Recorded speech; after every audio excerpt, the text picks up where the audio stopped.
Right now on NBC 26 at 10, bitter cold temperatures today. When might we get some relief, and when might we see some more snow? Plus, heating your house and doing it safely as the mercury continues to fall. And hey, at least we're not alone. Tonight we're looking at other parts of the country sharing in these bitter winter days. I'd rather it be like 110 degrees out than be this. It's just, ugh. You said it, young man, a frigid day across northeast Wisconsin. Good evening, thanks for joining us tonight. I'm Matt Jarko, alongside meteorologist Gino Recchia. So Gino, he wants 110 degrees. He's only what, 100 off? Yeah, would you want 110 degrees? Better than this. I guess so. I mean, although you would really be sweating out there. But hey, with it being this cold, yes, it is quite a bit of a culture shock considering how warm it has been. Last time we saw a temperature below zero was -7 back in February 9th, 2018. And we are going to continue to see those temperatures drop tonight. Take a look. The coldest spot across the viewing area right now is -12 in Wautoma.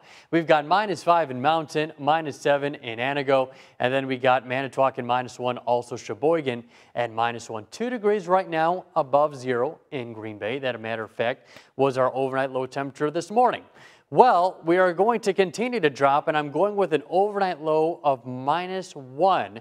It is going to be a very frigid night. Now, turning the page until this upcoming week, we're tracking some snowfall on the way. I'll have the details in a bit. All right, thanks, Gino. So with temperatures dropping into the negatives, one Brown County man who sells firewood says the recent cold snap causing him to sell out of firewood.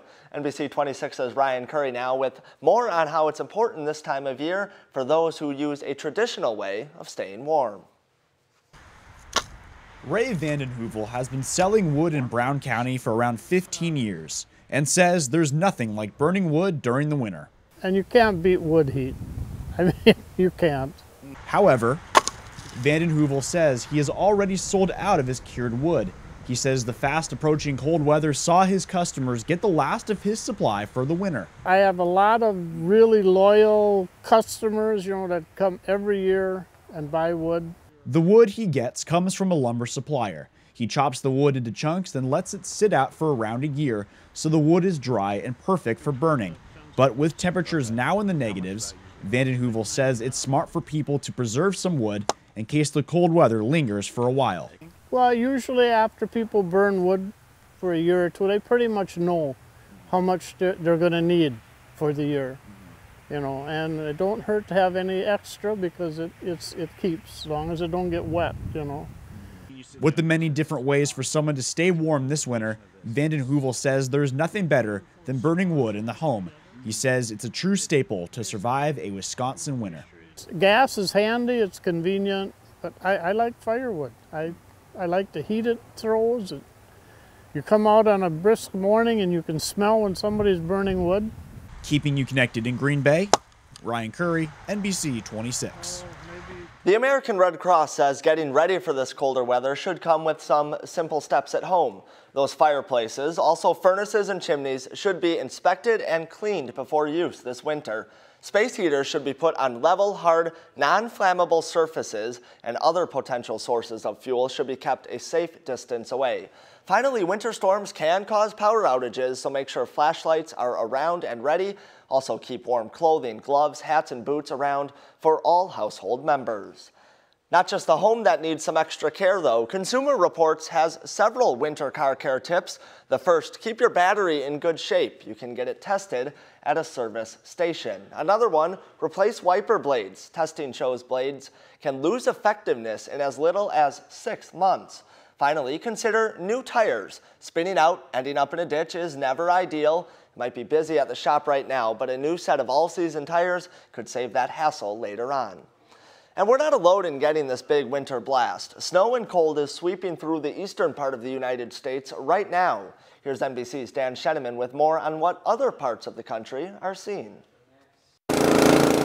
Deep snow and a deep freeze. Large areas of the country hit with a blast of winter weather. Travel is treacherous. The Missouri State Highway Patrol warned drivers to slow down. Authorities have been called to help hundreds of stranded drivers. Tractor-trailers were ordered to stay off the roads in some parts of Pennsylvania. That ban has been partially lifted, while road crews from the Midwest to the Northeast are working round the clock. It's going to be snow, sleet, freezing rain. We're going to be out here until probably Monday morning. In addition to roads, lots of driveways need to be cleared. Snow blowers and snow shovels getting a workout. It's kind of heavy a little bit, but it helps if you break it up.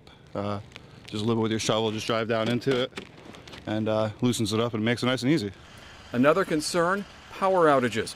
Thousands of homes have lost electricity.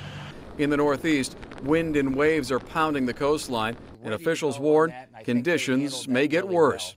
But this could be a scary part right now as we think about the freezing, thinking about the wind, and making sure we do everything we can to keep power going. While in Kansas City, Chiefs fans are determined to keep warm during today's AFC Championship game. Got the hand warmers, the body warmers, the foot warmers, so I think we're all set. Fans fired up despite the bitter cold. Dan Scheneman, NBC News. Yeah, that cold probably feels a little worse in Kansas City right now. If you can brave it out here tonight, you'll be able to see the first total lunar eclipse of 2019, and it will also be a blood moon. The result, a super blood moon, wolf moon eclipse, something with blood. If it's clear tonight, we'll see a total lunar eclipse, which will sweep through North America later tonight. Orbit is not circular. It spends time where it's a little further from the Earth, spends time a little closer to the Earth. And it just so happens that during this full moon, the moon is in its closer part to the Earth. So folks call it a supermoon. Partial eclipses leading up to and following the total eclipse mean this entire event will last 3.5 hours. If you've got a window, maybe stay inside and take it in. To local news now, the Appleton Fire Department responding to a garage fire today. Officials believe it started from a propane fryer. A resident sustained burns to his arms, and tonight officials want to remind people never operate grills or propane frying inside a building. And tonight, the Kohler Police Department identifying the victim of Friday's fatal crash on Interstate 43. They are 20-year-old Shawnee Silas Grody and 58-year-old Heidi Martini. Officials say the roadway was slippery at the time of the crash. And covering America now, and the latest on the partial government shutdown. It's now lasted 30 days, and it could be a while before the government reopens. President Trump announcing a new proposal yesterday that would extend the DACA program while also funding the border wall. Democrats shot the idea down before it was even announced publicly. This extension will give them access to work permits, Social Security numbers, and protection from deportation. Let's get the government reopened, and then we can figure this out, but let's get the government reopened. House Speaker Nancy Pelosi calling the president's proposal a non-starter and saying protections for immigrants should be permanent. The oldest son of Martin Luther King Jr. giving a few remarks this morning at the National Cathedral. Martin Luther King III was given the opportunity to speak on one of his father's visions for America. These remarks coming just a day before the 33rd national observance of MLK Jr. Day. Just weeks before his assassination in 1968, King Jr. delivered his famous sermon, also at the National Cathedral. The National Cathedral is the community because Dad said the one institution that must keep the flame of hope burning and alive is the church. That was true in 1955 when he delivered it. That was true in 1965 when we got the Voting Rights Act passed. That was true in 1968 when fair housing legislation was passed. That is true this morning in 2019. King also today touching on his father's last book, which focused on achieving community. Still ahead on NBC 26, a great day to recognize a great food. On National Cheese Lovers Day, we look at the definitive ranking of the best cheeses out there. But first, what's the weather looking like for the week ahead? How much snow is on the way? Your forecast is next.